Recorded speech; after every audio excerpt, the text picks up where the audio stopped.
Langsung ke poin yang pertama, akses ke kamar tamu atau entering to the guest room. Yang pertama mendorong dan menempatkan troli. Bagaimana kalian nanti melakukan proses mendorong dan menempatkan troli setelah kalian melakukan preparation-nya, persiapannya. Jadi langkah pertama nanti kalian praktek atau ujian prakteknya, kalian menata perlengkapan ke dalam troli, setelah itu kalian akan mendorong dan menempatkan troli. Poin yang pertama, troli didorong sesuai dengan SOP-nya. Jadi diperhatikan bagaimana SOP-nya. Jadi kalian perhatikan yang mana bagian handle yang bisa kalian gunakan sebagai kemudi untuk mengendalikan troli. Dan juga nanti dalam proses prakteknya, ingat dalam proses mendorong troli, itu troli tersebut didorong, jangan ditarik. Karena beberapa siswa Pak perhatikan dalam pelaksanaan praktek sebelumnya, itu ada beberapa yang menarik troli tersebut. Itu sudah tidak sesuai dengan SOP-nya. Nanti jika ada perlengkapan yang terjatuh, itu tidak akan kalian ketahui karena kalian berada di depan troli. Nah, nanti silakan dalam praktek jika kalian akan mendorong untuk menempatkan troli, silakan perhatikan hal tersebut. Selanjutnya, jika kalian melakukan hal tersebut di hotel, dari jarak pantry ke room yang akan kalian bersihkan, poin yang kedua yaitu adalah memberi kesempatan pada tamu terlebih dahulu dan beri greeting kepada tamu ketika kalian berpapasan dengan tamu. Jadi jangan langsung aja kalian nyelonong, dorong troli, ada tamu, kalian cuek aja. Jadi beri kesempatan dulu, mungkin kalian diem dulu sesaat, kasih tamunya lewat, ya, greeting. Nah, baru kalian akan melanjutkan proses mendorong troli tersebut. Begitu juga nanti ketika praktek di sekolah, ketika ada yang mempergunakan akses jalan tersebut, kasih kesempatan orang tersebut untuk mempergunakan jalan tersebut. Jangan mendorong troli di bagian tengah-tengah jalan tersebut, apalagi di koridor. Jadi koridor itu ukurannya kalian sudah ketahui. Jadi kalau kalian menggunakannya di tengah-tengah, nanti yang lewat itu akan terganggu. Apalagi dengan tamu, ya. Selanjutnya, perhatikan situasi atau keadaan area pada saat penempatan troli sesuai dengan SOP-nya. Jadi nanti dalam penempatan troli, gimana sih penempatan troli yang benar? Nah itu pertama, gimana SOP yang ditetapkan dengan memperhatikan situasi dan keadaan pada area tersebut. Di depan kamar tersebut bagaimana areanya? Jika areanya sempit, bagaimana SOP-nya yang digunakan? Agar diperhatikan keamanan dan kenyamanan pengguna daripada di area tersebut. Jangan dipaksakan ya. Nah, kalau diambil SOP-nya secara umum, jika di depan kamar situasinya jalan tersebut atau koridor tersebut sedikit lebih luas, jadi troli itu akan dibuat menghadap ke arah pintu kamar. Jadi bisa ditempatkan di depan pintu kamar, mengarah ke kamar. Apa tujuannya? Nanti ketika kalian memerlukan perlengkapan yang diperlukan, itu akan memudahkan kalian dalam pengambilannya. Dan satu hal lagi, ketika kalian membersihkan kamar, misalnya kalian membersihkan bagian bedroom-nya, jadi ada yang sifatnya mengamankan daripada kamar yang kalian bersihkan. Karena ketika kamar yang kalian bersihkan, pintunya itu terbuka, jadi yang kalian pakai untuk menutupi itu adalah room attendant trolley-nya. Ketika ada orang yang akan memasuki kamar, dia sedikit menggeser troli, sehingga kalian tahu, oh ada orang yang masuk. Jadi jangan sampai kalian sibuk membersihkan di bedroom, nanti ada orang lain yang masuk mengambil barang tamu di kamar, kalian tidak tahu. Nah itu alasan bagaimana penempatan troli, jika situasi atau kondisinya memungkinkan, Jadi troli itu akan menghadap ke arah bagian kamar. Nah, itu dia ya. Nah, tetapi jika situasi atau keadaan tidak memungkinkan di area tersebut, jadi areanya sempit, kalau ditaruh di depan pintu kamar itu akan menghalangi daripada kenyamanan pengguna area di depan kamar, itu silahkan sesuaikan dengan SOP gimana keamanan dan kenyamanan pengguna maupun ketika kalian bekerja. Misalnya contoh seperti room yang ada di sekolah, itu kalian bisa menempatkan troli di bagian samping daripada pintu kamar. Karena di sana tempatnya lebih aman, lebih luas. Ya. Jadi di sebelah pintu kamar itu kalian bisa menghadap ke bagian luarnya sehingga kalian akan lebih mudah mengambil perlengkapan. Jadi itu dibuat trolinya sedikit menempel ke arah dinding. Nah itu SOP yang disesuaikan dengan keadaan dan situasi lab kamar yang kita miliki. Nanti bagaimana dengan keamanannya? Dalam proses pembersihan, itu pintu kamar dibuka setengah dia. Nanti ketika ada orang lain yang masuk, akses ke kamar, jadi dia harus membuka sedikit pintu, kalian sudah mengetahui, oh ada orang yang masuk. Apakah itu orang lain, ataukah itu tamunya yang datang. Nah itu penempatan troli yang nanti bisa diterapkan dalam proses pelaksanaan praktek maupun yang umum digunakan di hotel. Jadi nanti disesuaikan dengan situasi ataupun keadaan dengan memperhatikan keamanan, kenyamanan, baik itu tamu dan juga ketika kalian melakukan pekerjaan. Selanjutnya penempatan troli tidak menghalangi aktivitas lainnya. Jadi penempatan troli diperhatikan itu tidak ditempatkan di tengah-tengah atau nanti karena kalian kejar waktu, kalian menempatkan tidak rapi, ya. Nah itu bisa membahayakan atau mengurangi kenyamanan daripada pengguna fasilitas tersebut. Nah itu yang perlu kalian perhatikan nanti dalam proses mendorong dan menempatkan room attendant trolley-nya. Karena nanti dalam praktek kalian akan menggunakan room attendant trolley. Selanjutnya poin yang kedua dalam akses ke kamar,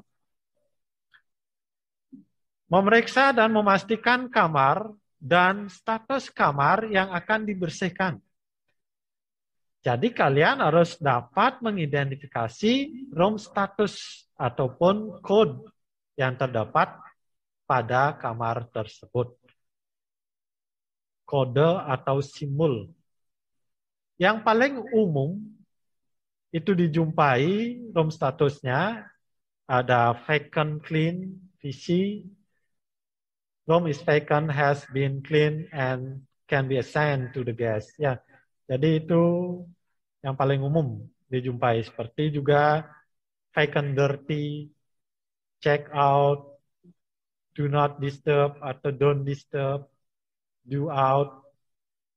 Nah ini yang paling umum dijumpai.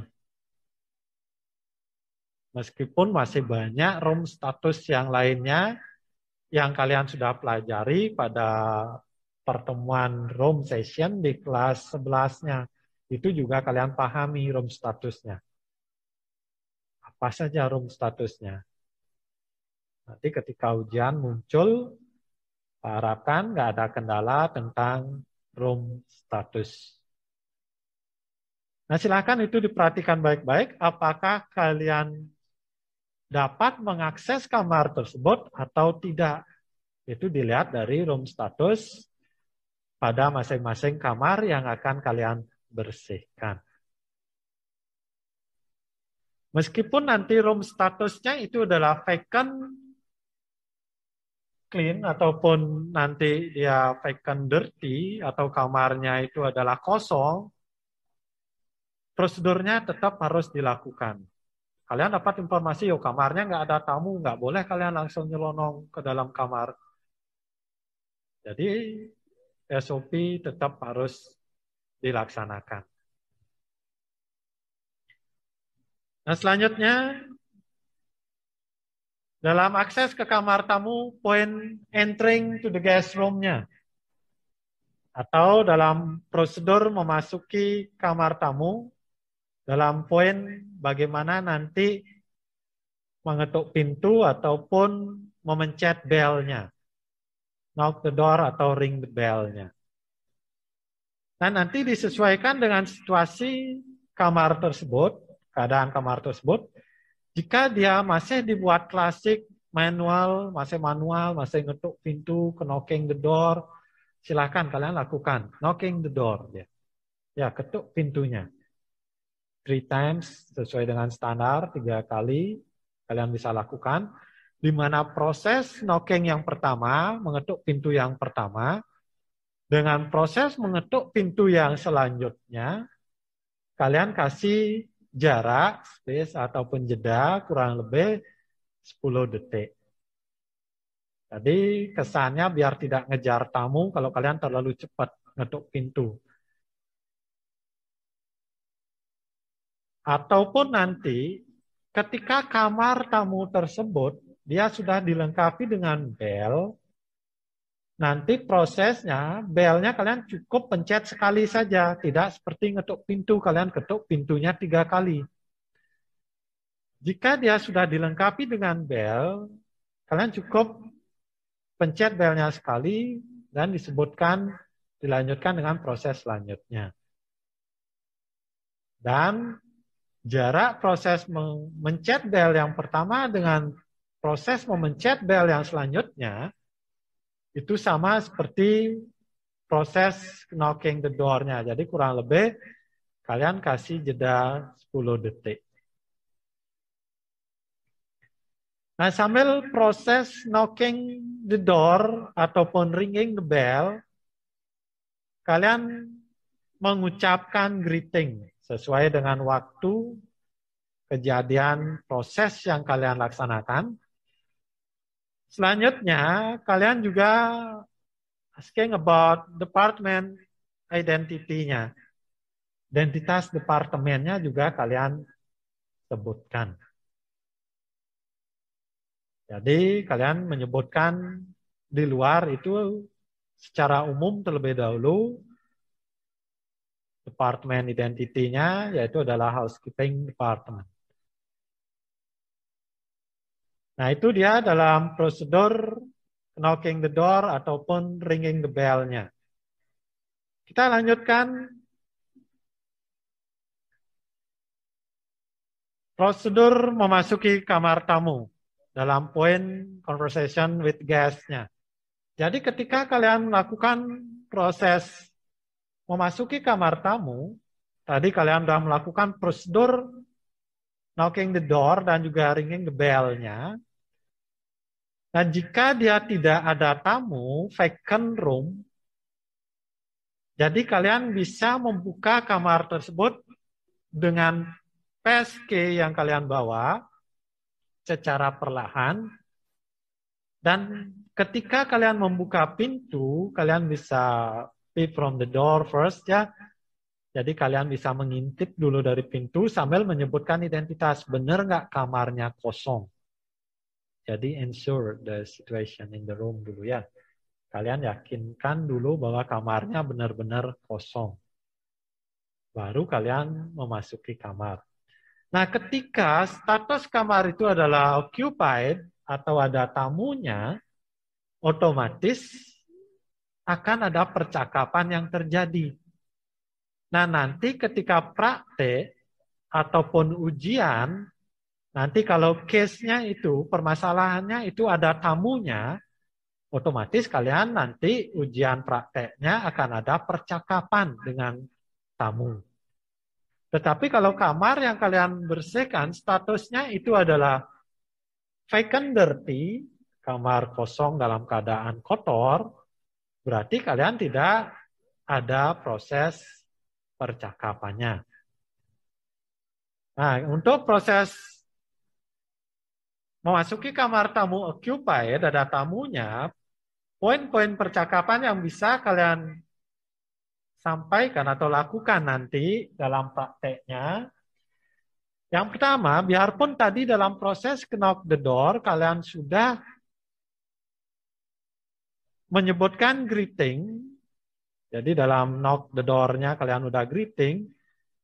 Nah, ketika ketemu dengan tamu, kalian akan melakukan greeting kembali, salam lagi sesuai dengan waktu. Pada saat kalian nanti melakukan praktek atau ujiannya. Identity yang kalian sebutkan ketika dengan tamu, ini udah lebih spesifik. Udah lebih personal ya dibandingkan dengan identity ketika kalian knock the door-nya atau ring the bell-nya. Jadi di sini identity yang kalian sebutkan, kalian akan menyebutkan session dan juga nama kalian. Jadi contohnya saya Agung, petugas kamar. I'm Agung as a room attendant. Nah, jadi seperti itu, seperti poin identity yang kalian jelaskan berbeda dengan poin identity yang kalian lakukan ketika mengetuk pintu. Selanjutnya baru kalian akan melanjutkan ke point of ring help ataupun convey goals-nya. Menyampaikan tujuan atau menawarkan bantuan dalam proses apakah kamar tamu tersebut diizinkan untuk dibersihkan atau tidak. Nah, baru dilanjutkan dengan memberikan penjelasan-penjelasan kepada tamu ya, ataupun dia kompetensi skill-nya ya, keahlian tambahan yang mungkin kalian bisa berikan. Kalian bisa menjelaskan ketika nanti kalian membersihkan kamar bagaimana situasinya, keadaannya, berapa menit kira-kira proses yang kalian perlukan dalam membersihkan kamar tamu tersebut. Sehingga tamunya jelas nanti, oh saya mau dapat mau breakfast dulu. Kalau saya breakfast di dalam kamar nanti situasinya crowded, ini banyak kamu stafnya kerja. Jadi kalau kalian bisa memberikan penjelasan, itu akan lebih bagus lagi. Nah, ini poin-poin yang kalian laksanakan dalam proses conversation with the guest, akses ke kamar tamunya. Nanti boleh kalian kembangkan lagi. Yang penting intinya sudah ada. Sudah jelas dalam conversation-nya? Nah, oke, kalau sudah kita lanjutkan.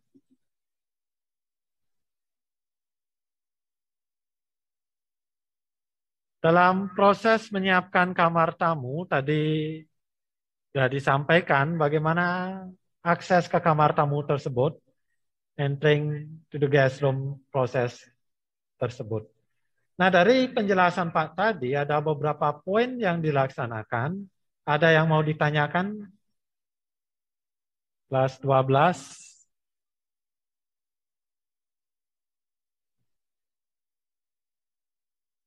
Ada yang kurang jelas?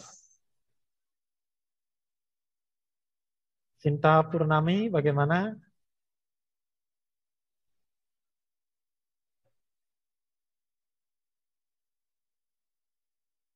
Sinta Purnami sudah jelas?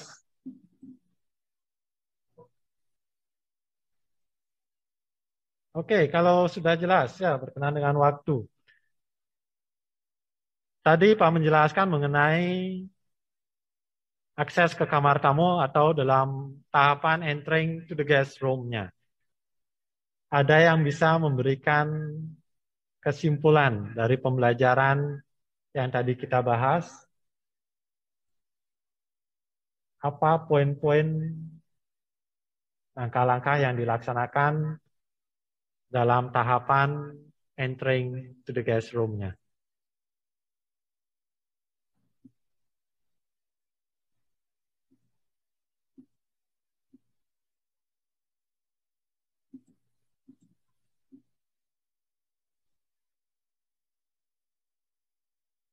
Marcella. Marcella ada?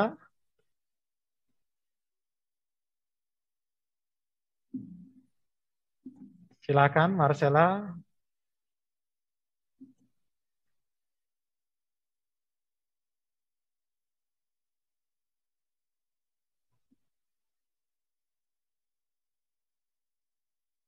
Atau ada yang mau ditanyakan dari penjelasan tahapan akses ke kamar tamu yang Pak sampaikan tadi?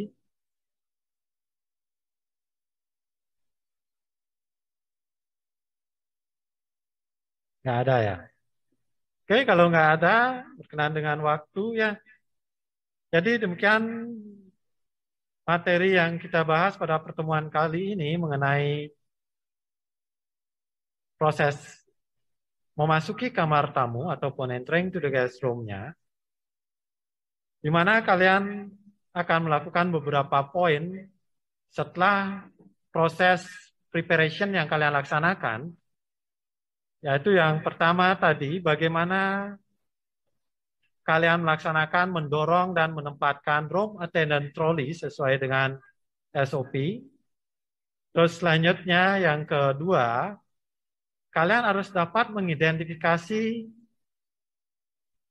daripada room status, code ataupun simbol yang digunakan untuk menandai kamar tersebut. Selanjutnya, poinnya, kalian mempelajari bagaimana proses knocking the door ataupun ringing the bell ketika memasuki kamar tamu, yang dilanjutkan dengan bagaimana nanti prosedur memasuki kamar vacant maupun kamar occupied. Nah, demikian pertemuan kedua. Kita akan lanjutkan pertemuan ketiga dalam tahapan nanti melaksanakan first check dan juga saving room, dan akan dilanjutkan dengan pembahasan stripping dan making bed-nya. Jadi untuk pertemuan kali ini, Pak akhiri dulu sampai di sini. Pak tutup dengan Prama Santi. Om Santi Santi Santi Om.